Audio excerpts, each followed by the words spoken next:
आज इस वीडियो में मैं आपको गुलदाउदी के बारे में सारी इन्फॉर्मेशन देने वाली हूँ कि जब वो छोटे से लेके बड़ा हो जाता है तब तक हमें क्या क्या उसके साथ करना है ताकि उसकी ग्रोथ अच्छी हो और उसमें फ्लावरिंग भी हो। तो चलिए वीडियो को स्टार्ट करते हैं। हेलो एवरीवन, कैसे हैं आप सब लोग। लव फॉर गार्डनिंग में आप लोगों का बहुत बहुत स्वागत है। ये जो टाइम इस समय चल रहा है गुलदाउदी प्लांट की केयर और उसको बढ़िया से फर्टिलाइज़र देने से प्लांट की ग्रोथ बहुत अच्छी हो जाएगी।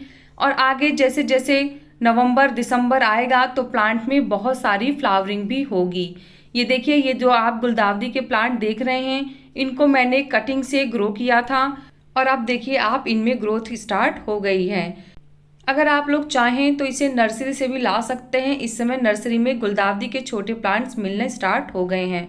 ये एक हफ्ते बाद का वीडियो है और अब आप देखिए कि प्लांट की ग्रोथ थोड़ी और ज़्यादा हो गई है।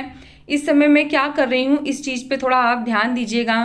प्लांट्स में जितने भी देखिए छोटे छोटे लीव्स हैं जो प्लांट से झड़ के निकल गए हैं, सॉइल में मिक्स हो रहे हैं, मैं उनको हटा रही हूँ।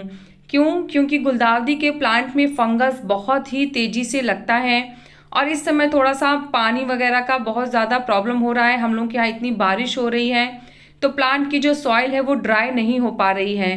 तो जब सॉइल ड्राई नहीं होती है तो ऐसे में प्लांट्स में और रूट में फंगस के चांसेस बहुत ज़्यादा बढ़ जाते हैं। तो आप क्या करिए कि आप 4 से 5 दिन में या हफ्ते में एक बार अपने प्लांट की जो ऊपर की सॉइल है उसको इस तरीके से गुड़ाई कर दीजिए। इससे क्या होगा कि हमारे प्लांट की सॉइल ड्राई बनी रहेगी और प्लांट में कोई फंगस भी नहीं लगेगा। दरअसल ये जो टाइम होता है इस समय इनकी जो स्टेम्स होती हैं वो बहुत ज़्यादा नाजुक होती हैं, तो ओवर वाटर से ये गल सकती हैं और फंगस से तो बिल्कुल ही प्लांट ख़त्म हो जाएगा। इसके बाद हमें क्या करना है, हमें अपने प्लांट में समय समय पे थोड़ी सी पिंचिंग भी करते रहना है। पिंचिंग से हमें क्या फ़ायदा होता है, देखिए जब हम प्लांट की पिंचिंग करते हैं तो उससे हमारे प्लांट में मल्टीपल ब्रांचेस निकलते हैं और जितनी ज़्यादा ब्रांचेस होंगी प्लांट में उतनी ही ज़्यादा फ्लावर भी निकलेंगे। पिंचिंग हमें कैसे करनी है, ऊपर की 2 से 3 लीव्स जो होती हैं छोटी छोटी सी, देखिए जैसे इस तरीके से ऊपर की जो छोटी लीव्स है ना, बस आपको वहाँ से कट कर देना है। इसके अलावा आपको और कुछ नहीं करना है। आपको यहाँ पे कोई फंगिसाइड का पेस्ट लगाने की भी ज़रूरत नहीं है। सिर्फ बस ऊपर की 1 से 2 लीव्स को आपको हटा देना है। उसका रिजल्ट क्या है चलिए वो मैं आपको दिखा देती हूँ। ये देखिए, ये लगभग 10 दिन बाद का रिजल्ट है और अब जहाँ से मैंने प्लांट को पिंच किया था अब वहाँ से देखिए मल्टीपल ब्रांचेस निकली हैं। ऊपर से 3 ब्रांच निकली हैं और नीचे से भी देखिए ब्रांचेस निकलना स्टार्ट हो गई हैं। तो ये जो फ़ायदा होता है ये बहुत ही ज़्यादा ज़रूरी है। इससे हमारा प्लांट बुशी होगा, न्यू ब्रांचेस मिलेंगी और फ्लावर भी बहुत ज़्यादा मात्रा में निकलेंगे। हमें करना क्या है, अब हमें अपने प्लांट को सनलाइट देनी है, प्रॉपर सनलाइट दीजिए और पानी का ख्याल रखिए। अगर आपके यहाँ बारिश वगैरह हो रही है तो प्लांट को ऐसी जगह रखिए जहाँ पे उसको बहुत ज़्यादा वाटर ना मिले। अब इसके बाद जैसे प्लांट की ग्रोथ मेरी थोड़ी हो गई है तो अब मैं अपने प्लांट को रिपॉट करने जा रही हूँ। दरअसल जब मैंने कटिंग लगाई थी तो मैंने ऐसे ही छोटे से गमले में ही कटिंग्स को लगा दिया था, लेकिन अब वो थोड़ी बड़ी हो गई हैं तो उन्हें स्पेस चाहिए ताकि वो अपनी रूट्स को और अच्छे से डेवलप कर सकें। और जितना ही हमारे प्लांट की रूट डेवलप होगी उतना ही हमारा प्लांट ऊपर से भी हेल्दी होगा और बुशी होगा। तो उसके लिए हमें सॉइल कैसी चाहिए, वेल ड्रेन सॉइल होनी चाहिए। तो मेरी सॉइल में यहाँ पे आप देख सकते हैं मेरी सॉइल में रेत मिक्स है। तो ये जो सॉइल है इसमें हाफ रेत है या बालू जिसको कहते हैं और हाफ मिट्टी है। मिट्टी मतलब गार्डन की सॉइल। उसके बाद मैं यहाँ पे वर्मी कंपोस्ट डालने वाली हूँ। तो मैं आपको एक मोटा मोटा रेशियो बता दे रही हूँ, बाकी अगर आपको जानना है कि सर्दियों के प्लांट्स के लिए जो सॉइल होती है वो कैसी तैयार की जाती है तो उससे रिलेटेड वीडियो मैं ऑलरेडी बना चुकी हूँ। तो मैं आई बटन पे लिंक लगा दूँगी, आप वहाँ से देखिएगा। उस तरीके की मिट्टी अगर आप अपने प्लांट को देंगे तो आपके प्लांट में बहुत ही अच्छी फ्लावरिंग होगी, प्लांट की ग्रोथ भी बहुत अच्छी होगी। तो इसलिए अब हमें अपने प्लांट को बड़ा पॉट देना होगा ताकि वो और अच्छे से अपने आप को डेवलप कर सके। तो सॉइल मीडिया जो है हमने तैयार कर लिया है, अब हम अपने प्लांट को यहाँ पे रिपॉट करेंगे। तो प्लांट का साइज़ आप 6, 7 या 8 इंच का ले सकते हैं। इतना बड़ा पॉट अगर आप अपने प्लांट को देंगे तो वो उसके लिए पर्याप्त है, उसमें अच्छे से उसकी फ्लावरिंग भी हो जाएगी। लेकिन हाँ, जब भी हम अपने प्लांट को रिपोर्ट करेंगे तो थोड़ा ध्यान रखिएगा, क्योंकि अभी प्लांट हमारा बहुत छोटा है। तो ऐसे में प्लांट्स की जो लीव्स हैं या उसकी रूट्स हैं वो बहुत ज़्यादा डिस्टर्ब ना हो। तो मैं आपको एक बहुत आसान तरीका दिखा रही हूँ जिससे हम अपने प्लांट को बहुत ईजिली पॉट से निकाल सकते हैं। तो उसके लिए हमें क्या करना होगा कि बस हमें अपने पॉट को लेके और उसको हल्का सा किनारे किनारे देखिए इस तरीके से दबा देना है। इससे हमारी सॉइल किनारे की लूज़ हो जाएगी और जब हम उसे प्लांट को निकालेंगे पॉट से तो देखिए कितनी ही आसानी से निकल गया है। और आप प्लांट की रूट्स देखिए कितनी अच्छे से डेवलप हुई हैं। इसका सारा क्रेडिट जाता है हमारी बनाई हुई प्लांट की सॉइल को। जितनी ही अच्छी सॉइल होगी उतना ही अच्छा डेवलपमेंट होगा प्लांट की रूट्स का। तो अब ये देखिए मैंने क्या किया है, बस हल्का सा बीच से इस तरीके से प्रेस किया और देखिए प्लांट मेरे दोनों अलग हो गए और रूट्स भी डिस्टर्ब नहीं हुई हैं। देखिए कितने ही अच्छे से मेरे प्लांट अलग हो गए हैं दोनों। अब हमें इसे रिपोर्ट कर लेना है।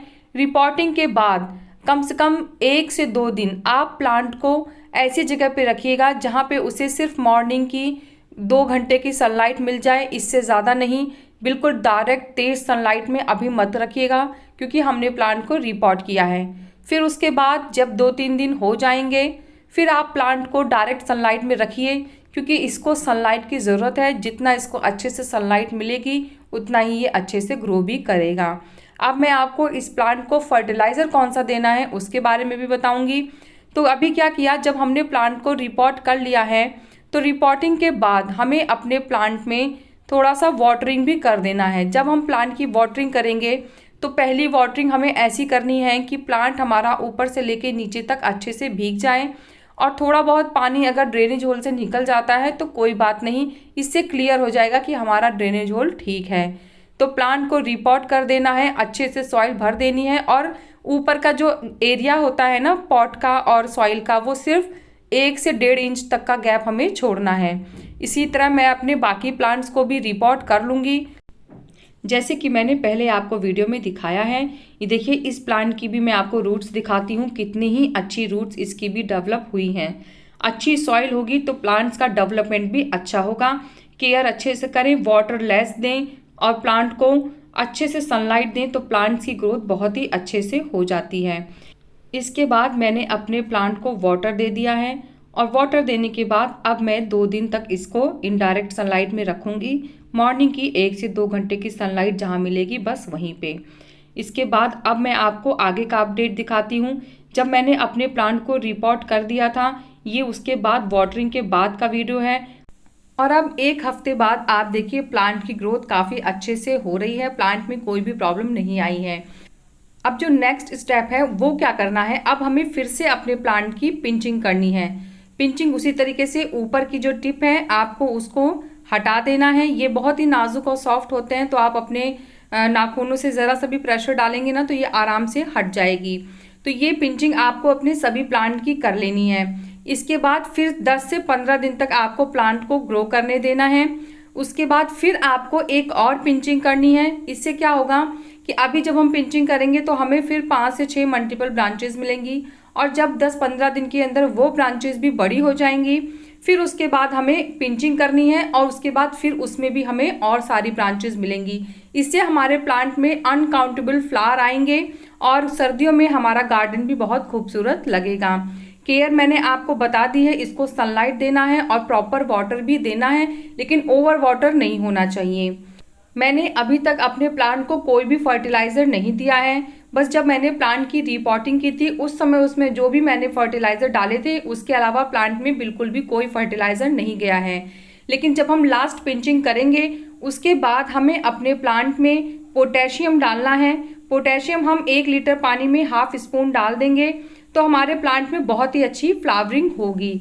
एक ज़रूरी चीज़ मैं और बताना चाहती हूँ आपको, जैसे अगर आपके प्लांट की लीव सॉइल को टच कर रही होगी इस तरीके से, जैसे कि वीडियो में आप देख रहे हैं, तो इस तरीके की लीव्स को आपको तुरंत हटा देना है। ये हमारे प्लांट में फंगस के भी प्रॉब्लम को क्रिएट कर सकता है, तो इसलिए आपको लीव्स को देखते रहना है सॉइल से टच ना हो रही हो। तो कैसा लगा मेरा आज का ये वीडियो मुझे ज़रूर बताइएगा। अगर आपको वीडियो पसंद आया है तो वीडियो को लाइक करिएगा, चैनल को सब्सक्राइब करिएगा। मिलते हैं फिर नेक्स्ट वीडियो में, तब तक के लिए बाय, टेक केयर।